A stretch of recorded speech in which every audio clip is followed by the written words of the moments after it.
एक सवाल मन में आता है, खास तौर पर उनके जो अभी अभी कमाना शुरू कर रहे हैं या फिर फ्रीलांसर हैं, छोटे कारोबारी हैं, कि ये इनकम टैक्स आखिर मुझ पर लागू कब होगा। बहुत से लोग इसे लेकर कंफ्यूज रहते हैं, तो आज हम इसी कंफ्यूजन को दूर करने की कोशिश करेंगे।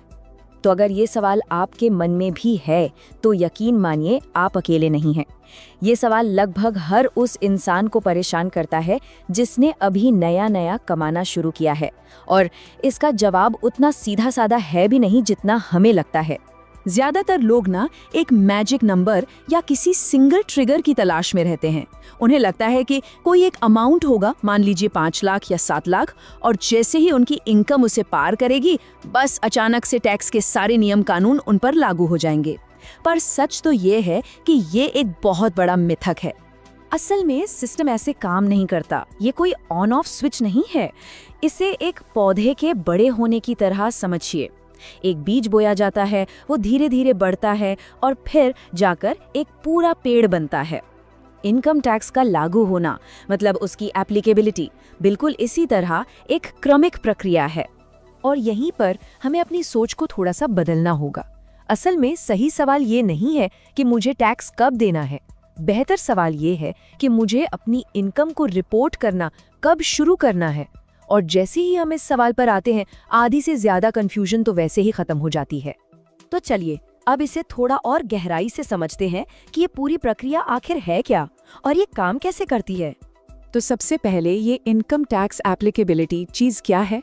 देखिए, आसान भाषा में इसका मतलब है वो स्टेज जब आपकी इनकम टैक्स डिपार्टमेंट की नज़र में आ जाती है और उसे रिकॉर्ड करना मतलब दर्ज करना ज़रूरी हो जाता है। अब सवाल उठता है कि ये सिस्टम है ही क्यों? असल में ये इसलिए है ताकि ये पक्का हो सके कि सिस्टम में सब कुछ फेयर हो, पारदर्शी हो, हर कमाई रिकॉर्ड हो, ताकि सिस्टम सही तरीके से सबके लिए बराबर काम करे। इसे समझने का एक बहुत ही आसान सा तरीका है। आप इसे 3 स्टेप्स में देख सकते हैं। स्टेप 1, आपकी कमाई शुरू होती है। स्टेप 2, धीरे धीरे ये कमाई एक पैटर्न में आने लगती है, मतलब एक स्ट्रक्चर बन जाता है। और फिर आता है स्टेप 3। इस पॉइंट पर इसे रिपोर्ट करना जरूरी हो जाता है। और हाँ, ये सारी बातें हवा में नहीं है।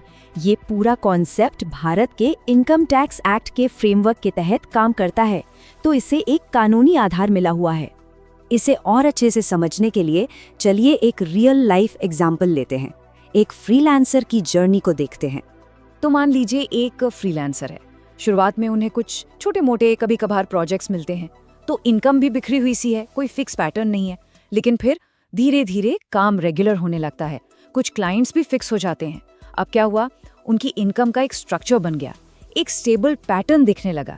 बस यही वो पॉइंट है, यही वो स्टेज है जहां इनकम को रिपोर्ट करना एक जिम्मेदारी बन जाता है। तो एकदम आसान शब्दों में कहें तो ये सिस्टम तब लागू होता है जब आपकी कमाई की एक्टिविटी एक स्ट्रक्चर्ड पैटर्न में आ जाती है। ठीक है, तो अब जब बेसिक कॉन्सेप्ट क्लियर हो गया है, तो चलिए अब बात करते हैं कुछ प्रैक्टिकल स्टेप्स की। मतलब इस कंफ्यूजन से क्लैरिटी की तरफ कैसे बढ़ा जाए। सबसे पहले तो ये देखते हैं कि कौन सी आम गलतियां हैं जिनसे बचना चाहिए। पहली, ये सोचना कि टैक्स तो सिर्फ बहुत ज्यादा कमाने वालों के लिए है। दूसरी, छोटी या कभी कभार होने वाली कमाई को इग्नोर कर देना। और तीसरी, और शायद सबसे बड़ी गलती, ये सोचना कि अरे फाइलिंग सीजन आएगा तब देख लेंगे। अब एक बहुत ही कॉमन सवाल आता है कि अगर इनकम बहुत कम हो तो क्या तब भी इनकम टैक्स लागू होता है? और इसका जवाब है हाँ, बिल्कुल। याद रखिए, सिस्टम अमाउंट से ज्यादा स्ट्रक्चर्ड इनकम पर फोकस करता है। आपकी छोटी छोटी कमाई भी जुड़कर आपकी पूरी फाइनेंशियल पिक्चर बनाती है। यहाँ एक और बड़ा मजेदार सवाल है, क्या ऐसा हो सकता है कि कोई टैक्स सिस्टम का हिस्सा तो हो लेकिन उसे टैक्स एक भी रुपया ना देना पड़े? इसका जवाब भी हाँ है। देखिए, इनकम रिपोर्ट करना एक बात है और उस पर टैक्स चुकाना दूसरी बात। ये दोनों अलग अलग हैं। हो सकता है आपकी इनकम टैक्स लगने वाली लिमिट से कम हो, लेकिन फाइनेंशियल रिकॉर्ड रखने के लिए और ट्रांसपेरेंसी के लिए उसे रिपोर्ट करना फिर भी जरूरी हो सकता है।